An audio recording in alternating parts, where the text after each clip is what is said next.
Hello दोस्तों, welcome to cyber tech और मैं हूं आपका दोस्त एजाज। फ्रेंड्स, हम सब क्रिप्टो करेंसी में पैसे इन्वेस्ट करते हैं, कहीं पर लॉस करते हैं, कहीं पर प्रॉफिट करते हैं, लेकिन ओवरऑल जब क्रिप्टो करेंसी की मार्केट में एक डिप आता है तो ये हम सब के लिए परेशानी का बायस होता है। हम सोचते हैं कि यार कल को क्या होने वाला है। मतलब अगर अभी मतलब जो 2 दिन 4 दिन 8 दिन पहले हमने पैसे यहाँ पर 1000 रुपये लगाए थे, उसमें से जो है वो आने वाले एक हफ्ते के अंदर 700 रुपये रह गए। यार 30% जो है वो हमें यहाँ पर नुकसान हो चुका है। तो इस हिसाब से देखा जाए तो यार आने वाले एक हफ्ते के अंदर क्या होगा, ये हमारे लिए ज़रूर परेशान कुन बात होती है, क्योंकि हम जो अपनी जमा पूंजी है, इधर उधर से पैसे जमा किए हुए थोड़े थोड़े जो है वो यहाँ पर लगाते हैं, या फिर प्रॉफिट बनाते हैं या फिर नुकसान करते हैं। क्रिप्टो मार्केट की जो करंट सिचुएशन है, इसके बारे में हम यहाँ पर डिस्कस करने वाले हैं। शिबा पर वीडियो बनाते हैं, डिफरेंट टॉपिक पर बनाते हैं, लेकिन दोस्तों ये टॉपिक बहुत इंपॉर्टेंट है। यहाँ से कुछ समझना बहुत ज़रूरी है। यहाँ से ही आप अंदाज़ा कर सकते हैं कि डिफरेंट जो कॉइन्स हैं वो किस तरह से बिहेव कर सकती हैं। यहाँ पर दोस्तों बिटकॉइन की जो प्राइस है वो 38,989 पर इस वक्त ट्रेड कर रही, थोड़ी ऊपर आई है। मतलब ये आज एक ही दिन में तकरीबन दोस्तों $80 बिलियन रात से लेकर अभी तक, मतलब रात तो क्या, मैं सुबह देख रहा था 5-6 बजे तक मैं जाग रहा था, तब मैंने देखा था कि इसकी जो प्राइस है दोस्तों वो 40,000 तक रुका हुआ था। लेकिन उसके बाद से इस वक्त तक हम अगर देखें तो $2,000 जो है वो सिर्फ बिटकॉइन की प्राइस जो है वो राउंड अबाउट गिर चुकी है। सेम तरह से इथेरियम की प्राइस $100 समथिंग, इसी तरह से अगर हम देखें तो BNB। अब बात यह है कि $80 बिलियन मार्केट से निकल चुका है। सोलाना जो है वो 100 को क्रॉस करके नीचे आ गया। ठीक, कार्डानो देखें तो 88 सेंट्स पर चला गया है। दोस्तों बहुत सारे लोगों ने इस टोकन को $3 पर बाय किया हुआ है। $3। ये कोई मीम कॉइन नहीं है, ये शिबा इनू, बेबी डोज और पता नहीं क्या क्या ये इस तरह के जो कॉइन्स होते हैं, शिंजा ऐसा नहीं है। ये कार्डानो एडा है दोस्तों। $3 पर लोगों ने इसको बाय किया। इस वक्त इसकी प्राइस 88 सेंट चल रही है और भी इसकी मतलब डाउन आने के चांस है। यहां पर हम जो चीज डिस्कस करने वाले हैं वो ये है कि मार्केट कब तक कहां तक जा सकता है और आने वाले दिनों में कहां तक आ सकता है, लोग इसके बारे में क्या सोचते हैं। तो पहली बात तो आपको मैं ये चीज यहां पर दिखा देता हूं। Bitcoin institutional buying could be big narrative again as 30 के BTC लीव्स कॉइनबेस। तो भाई बात यह है कि मतलब 30 के BTC का मतलब यह है कि 30,000 बिटकॉइन जो है वो कॉइनबेस से मूव हुई है। 30,000 इन दिनों में। अब यहां से एक सेंटिमेंट बना है कि यार something big is happening. Price इसका जिस तरह से बिहेव कर रहा है, बहुत सारे लोग इसके बारे में परेशान है। मैं कुछ चीज़ें यहाँ पर मैंने कलेक्ट की हैं वो आपको बताता हूँ। ये फ्रेंड्स अगर यहाँ पर देखें तो Bitcoin BTC may be heading जो under 40,000 but fresh data shows the demand for major investors is anything but decreasing. तो जो डिमांड है वो अभी तक डिक्रीज हो रहा है। डिमांड जब डिक्रीज होगा तो प्राइस डाउन आएगा। अब मैंने तकरीबन एक महीना पहले, उसके बाद इसका प्राइस इवन $248,000 तक आ चुका था। लेकिन उससे आज से तकरीबन एक महीना पहले मैंने वीडियो बनाया था कि बिटकॉइन का प्राइस $30,000 तक आ सकता है, मतलब इट कुड बी क्रैश। बार बार मैं इस टॉपिक पर दोस्तों वीडियो इसलिए नहीं बनाता क्योंकि यहां से कोई फंड ना क्रिएट हो जाए। देखिए हम जैसे इन्फ्लुएंसर जो है वो इस तरह की वीडियोस बनाते रहेंगे कि भाई BTC गिर रहा है, तो इस तरह तो टांग खींच के हम गिरा ही देंगे। इसलिए मैं थोड़ा एहतियात बरतता हूं, लेकिन कभी कभार आपको इन्फॉर्म करना जरूरी हो जाता है। Coinbase pro shift serious amount of BTC। तो ये जो सीरियस अमाउंट ऑफ BTC है, यहां पर अगर आप देखें तो दोस्तों 30,000 BTC है। ठीक है, वो वहां से मूव हो गए। अब ये चार्ट ये डिमांड और सप्लाई का प्रॉब्लम बता रहा है। यहां पर ये कि institutional buy might be the big narrative again because the executive order did not create any hurdle. Last month, executive order from United States President Joe Biden designed to investigate various aspects of cryptocurrency ecosystem has seemingly not deterred large volume investor looking for। अब ये जो America के अंदर चल रहा है, ठीक है, वो एक सेंटिमेंट बना रहा है कि यार यहाँ पर जो है वो कुछ भी हो सकता है, कुछ रेगुलेशंस वगैरह आ सकती हैं, इसलिए लोग डरे हुए हैं कि भाई जो है वो हम यहाँ पर पैसे लगा दें, उसके बाद ऐसी कोई न्यूज़ आ सकती है कि जो है वो मार्केट में एक बड़ा डिप आ जाए। अभी इसी के रिगार्डिंग एक चीज़ और आपके साथ यहाँ पर शेयर करता हूँ। ये आप देखें, ओपिनियन है, मतलब ये एक ओपिनियन है कि the US and Europe can't regulate crypto alone. तो यूरोप और अमेरिका जो है वो सिर्फ वही अकेले रेगुलेशन इसके बारे में नहीं कर सकते। इससे पहले मोदी ने ये कहा था कि भाई हम अकेले इसको जो है वो इससे निमट नहीं सकते। हालांकि कि उन्होंने रेगुलेशंस लगा दिए हैं और एक्सचेंजेस बंद होने की पता नहीं क्या क्या बातें हो रही है। तो ये सारी चीज़ें हर कोई कह रहा है कि हम अकेले नहीं कर सकते, क्योंकि ये एक वर्ल्ड फिनोमिना है। जब एक चीज़ पूरी दुनिया के अंदर कहीं पर भी किसी भी तरीके से जो है वो ट्रांजैक्ट की जा सकती है, तो उसको अकेले कौन मतलब किस तरह से रोक सकता है। ये VPNs को नहीं रोक सकते, ये Web3 को नहीं रोक सकते, वेबसाइट्स बंद करते हैं वो चल जाती है, हैकिंग चीज़ यहाँ पर जो है वो होती है। तो ये बैन करेंगे या उसको रेगुलेट करेंगे, किस तरह उसको कंट्रोल कर सकते हैं? It's very difficult and looking like impossible for them.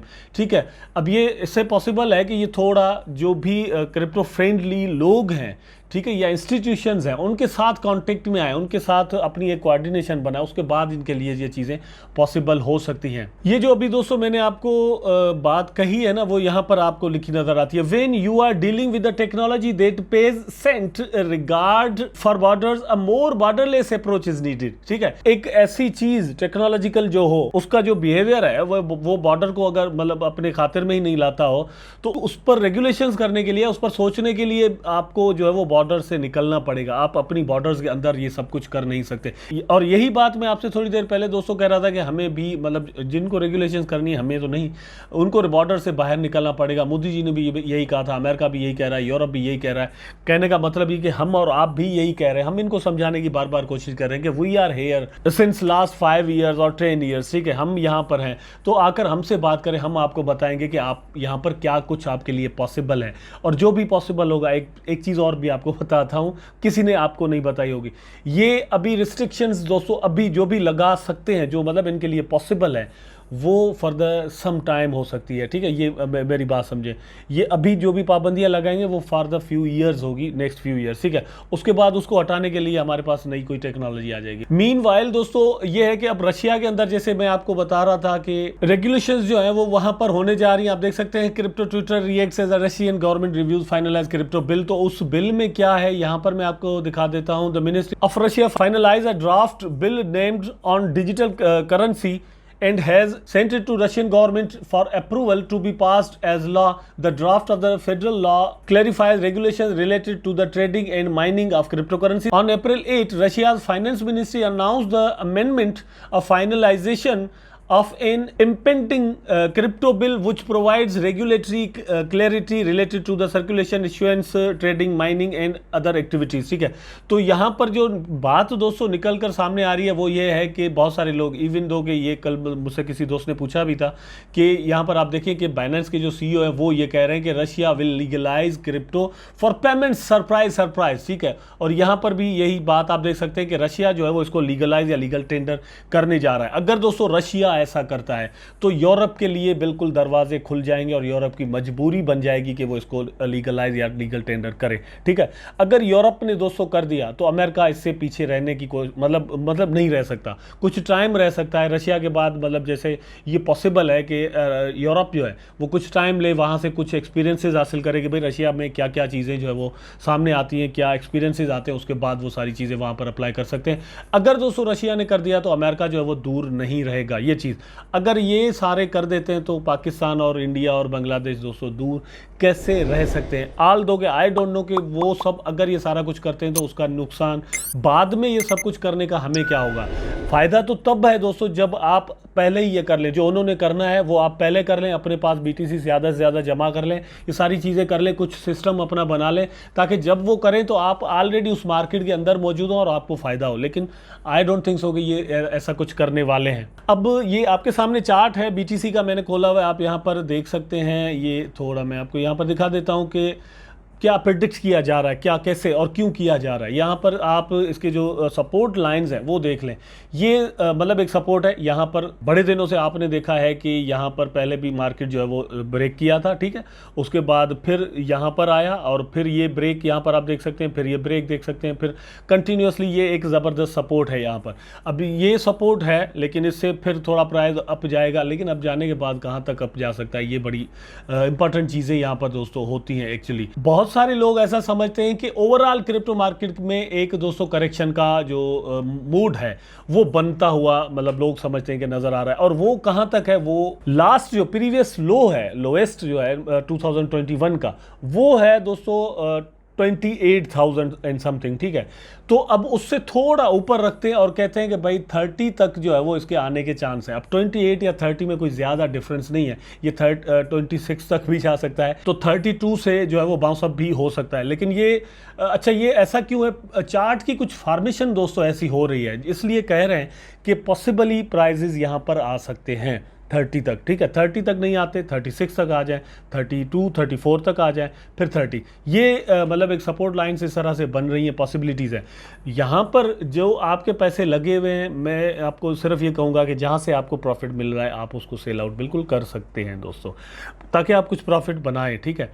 दूसरी बात यह है कि अगर आप इसमें एंट्री लेना चाहते हैं तो आपको डॉलर कास्ट करनी चाहिए। 38 पर आ गया है, आपके पास जितने भी पैसे हैं उसमें से कुछ हिस्सा डिवाइड करें और यहाँ पर पैसे लगा दें, ठीक है। फिर वेट करें, मार्केट अगेन नीचे जाता है तो फिर कुछ पैसे आप इन्वेस्टमेंट कर दें, अगर ऊपर जाता है तो फिर इन्वेस्टमेंट कर दें। यहाँ पर आप इस तरह से इन्वेस्टमेंट करें, क्योंकि जो चार्ट का आप खुद देख सकते हैं, चार्ट की जो बनावट है ये बिल्कुल नीचे नीचे रहा है। इसके बाद जो है ये जो यहाँ पर हाई बना हुआ है और ये है दोस्तों 19,000 का, ठीक है। उसके बाद कंटिन्यूसली प्राइस ऊपर गया है, थोड़ा यहाँ पर करेक्शन हुआ, फिर ऊपर चला गया, इस तरह से चल रहा है। तो ये जो गैप है यहाँ पर, इस पर भी मतलब एक डाउट होता है। चार्ट की जो फॉर्मेशंस होती हैं उनको नज़र में रख करके ये गैप्स फिल करके ही चार्ट कहीं पर जा सकता है। ये गैप्स जो है वो प्रॉफिट टेकिंग के तौर पर फिल होते हैं। ये मैं चार्ट की बात कर रहा हूँ। चार्ट पर वैसे मैंने अलग से अब वीडियोस बनाना शुरू करने हैं, ताकि मैं टेक्निकल एनालिसिस जो है उसको मैं आपको समझा सकूँ कि किस तरह करना है, कैंडल से लेकर इंडिकेटर्स तक, और हर चीज़ आपको मैं यहाँ पर समझाने वाला हूँ। एक चीज़ और दोस्तों, मैं सोच रहा हूँ कि यहाँ पर फॉरेक्स को भी शुरू करूँ, और मुझे आपका यहाँ पर जो रिस्पॉन्स है वो समझाएगा कि मैंने क्या करना चाहिए। आई होप सो कि दोस्तों वीडियो आपको ज़रूर पसंद आया होगा। अगर पसंद आया है तो लाइक करें, कमेंट करें, शेयर करें, चैनल को सब्सक्राइब करके बेल आइकन ज़रूर दबा दें ताकि मैं और आप आपस में जुड़े रहें। टेक केयर, अल्लाह हाफिज़।